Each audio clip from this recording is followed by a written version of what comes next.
Hello guys, എന്തൊക്കെയുണ്ട് വിശേഷം? ഇന്ന് നമുക്കൊരു ചിക്കൻ അച്ചാറിൻ്റെ റെസിപ്പി നോക്കാം കേട്ടോ. അപ്പോൾ ഞാൻ ചിക്കൻ മുളക് പൊടിയും മഞ്ഞൾപ്പൊടിയും കുറച്ച് ഉപ്പും കൂടെ ചേർത്തിട്ട് നല്ലപോലെ മാരിനേറ്റ് ചെയ്ത് ഫ്രൈ ചെയ്തെടുത്തു. കിലുകിലിങ്ങനെയൊന്നും ഫ്രൈ ചെയ്യണ്ട, അതായത് ഭയങ്കര ഡ്രൈ ആയിട്ടൊന്നും ഫ്രൈ ചെയ്യണ്ട. നമുക്ക് അത്യാവശ്യം ഡ്രൈ ആവണം, എന്നാൽ ഓവറായിട്ട് ഡ്രൈ ആവാനും പാടില്ല. അങ്ങനെയുള്ള രീതിക്ക് വേണം ഫ്രൈ ചെയ്ത് മാറ്റി വെക്കാനായിട്ട്. ഈ ചിക്കൻ വറുത്ത എണ്ണ നമുക്ക് ആവശ്യമുണ്ട് കേട്ടോ, അതൊരിക്കലും കളയരുത്. അതിനകത്തേക്ക് വേണം നമ്മൾ ബാക്കി പരിപാടിയൊക്കെ ചെയ്യാൻ. അപ്പോൾ ഞാൻ ആദ്യം ആ എണ്ണയിലേക്ക് കടുക് ഇട്ട് കൊടുക്കുകയാണ്. അത്യാവശ്യത്തിന് കടുകിട്ട് അതിൻ്റെ പുറകെ നമ്മൾ കുറച്ച് ഉലുവയും കൂടി ഇട്ട് കൊടുക്കണം. കടുകൊന്ന് പൊട്ടി തുടങ്ങുമ്പോഴേക്ക് ഇട്ടാൽ മതി കേട്ടോ. നിങ്ങൾക്ക് ഒന്നെങ്കിൽ ഉലുവയിടാം, അല്ലെങ്കിൽ ഉലുവ പൊടിയിടാം. പൊടി ഉണ്ടാക്കാൻ മടിയായതുകൊണ്ടാണ്. അതിൻ്റെ പുറകെ നമുക്ക് വെളുത്തുള്ളി കുറച്ചിങ്ങനെ കീറിയിട്ടത് ഇട്ട് കൊടുക്കാം. ചിക്കൻ അച്ചാറിൽ ചിക്കൻ മാത്രം പോരല്ലോ, കുറച്ച് ഇതുപോലെ കഴിക്കാൻ വെളുത്തുള്ളിയും കൂടെ വേണ്ടേ. അങ്ങനെ വെളുത്തുള്ളി ഒന്ന് ഹാഫ് ആകുമ്പോഴേക്കും നമുക്ക് അതിനകത്തേക്ക് ഇഞ്ചി വെളുത്തുള്ളി പേസ്റ്റ് ഇട്ട് കൊടുക്കണം.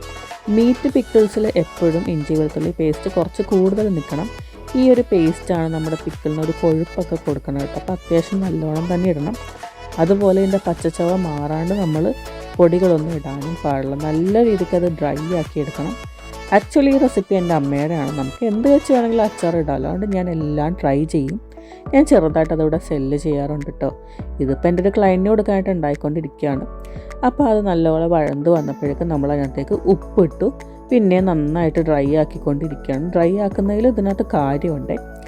അങ്ങനെ ഡ്രൈ ആക്കി അതിനകത്തേക്ക് നമ്മളിന്ന് പൊടികൾ ഇടുകയാണ്. ഞാൻ പൊതുവേ പിക്കിൾ പൗഡർ യൂസ് ചെയ്യാറില്ല.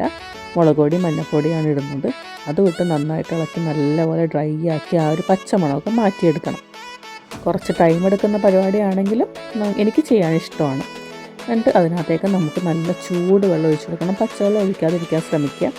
എപ്പോഴും ചൂടുവെള്ളം ഒഴിക്കുക. ചൂടുവെള്ളം ഒഴിച്ച് ഒന്നും കൂടെ ഒന്ന് കുറുകി വരുമ്പോഴേക്കും നമുക്ക് അതിനകത്തേക്ക് വിനീഗർ ഒഴിക്കണം. ഞാൻ പിക്കിളിൽ പൊതുവെ ഒരുപാട് വിനീഗർ ഒഴിച്ച് പുളിപ്പിച്ചെടുക്കാറില്ല. മൈൽഡായിട്ട് പാകത്തിന് മാത്രം യൂസ് ചെയ്യുന്ന ഒരാളാണ്. അങ്ങനെ കുറച്ച് വിനീഗർ ഒഴിച്ച് അതും നന്നായിട്ട് മിക്സ് ചെയ്ത് അതിനെ ഒന്ന് തിളയ്ക്കാൻ പറ്റണം. കണ്ട ഒരു ഗ്രേവി ഉണ്ട്, അത് ഇഞ്ചി വെളുത്തുള്ളി പേസ്റ്റിൻ്റെ ഒരു കുറുകലാണ്. നമ്മൾ വേറെ ഒന്നും യൂസ് ചെയ്തിട്ടില്ല. ഇനി ഇതിനകത്തേക്ക് ഇത് കായം പൊടിച്ചതാണ്. ഇത് ഞാൻ നാട്ടിൽ നിന്ന് അമ്മേനെ കൊണ്ട് പ്രത്യേകം വറുത്ത് പഠിപ്പിച്ചുകൊണ്ട് വന്നതാണ്. കായപ്പൊടിയേക്കാളും എനിക്കിഷ്ടം ഇതാണ്, കാരണം കായപ്പൊടി ഒരുപാട് ചേർക്കണം. ഇനി അതിനകത്തേക്ക് നമുക്ക് ചിക്കൻ വറുത്ത് വെച്ച് ഇടാം. ഞാൻ ആ ചിക്കൻ മാരിനേറ്റ് ചെയ്ത പാത്രം തന്നെയായിരുന്നു കേട്ടോ. അത് ചിക്കനും കൂടി ഇട്ടിട്ട് ഒന്ന് ഇളക്കുക. ഇനി ഇത് അധികം പരിപാടിയൊന്നുമില്ല, ജസ്റ്റ് ഒന്ന് ഇളക്കി വെക്കുക. ഉപ്പും പുളിയൊക്കെ ശരിയാണോ നോക്കുക. അച്ചാറുണ്ടാക്കുമ്പോൾ ഉപ്പും പുളിയും കുറച്ച് കൂട്ടിയിടണം കേട്ടോ, എന്നാലും അതൊക്കെ പിടിക്കുമ്പോൾ കറക്റ്റ് ആവുള്ളൂ.